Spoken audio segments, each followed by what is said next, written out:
How can you have a war on terrorism when war itself is terrorism? This is a question first asked by Howard Zinn.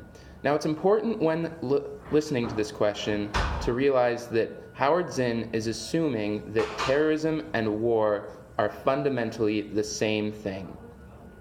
It's also important to understand this in modern times because as we see wars on terrorism come and go, whether it's against Al-Qaeda or ISIS, it's important to understand that your country is not engaging in acts of terrorism through retaliating towards terrorists. Now, in order to break down this question, we have to first understand the definition of terrorism and war. And according to the Merriam-Webster dictionary, the definition of terrorism is the systematic use of terror, especially as a means of coercion. Let's break that down real quick. So the definition of terror is a state of intense fear, like fear for life or fear for the safety of your family. And coercion is the act of achieving through force or threat.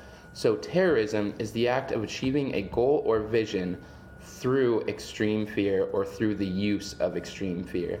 War, however, according to the Merriam-Webster dictionary, is a state of usually open and declared armed hostile conflict between states or nations. So that leaves it somewhat vague in terms because the word usually is used within the definition.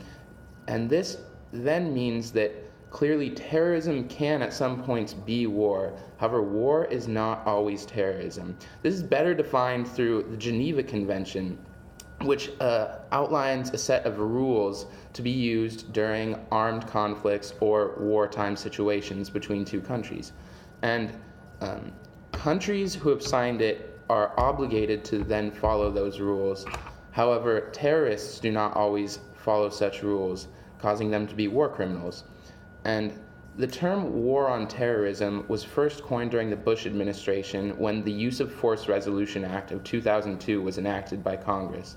And this authorized President Bush to use U.S. military force against those who planned, authorized, committed, or aided the September 11th attacks. And that's according to the Library of Congress. So clearly, as you can see, the U.S.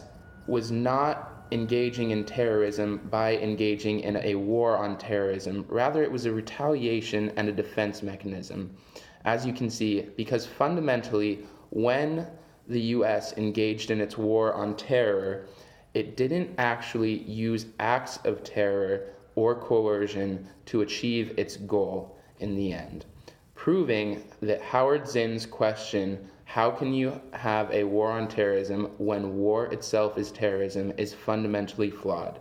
Thank you.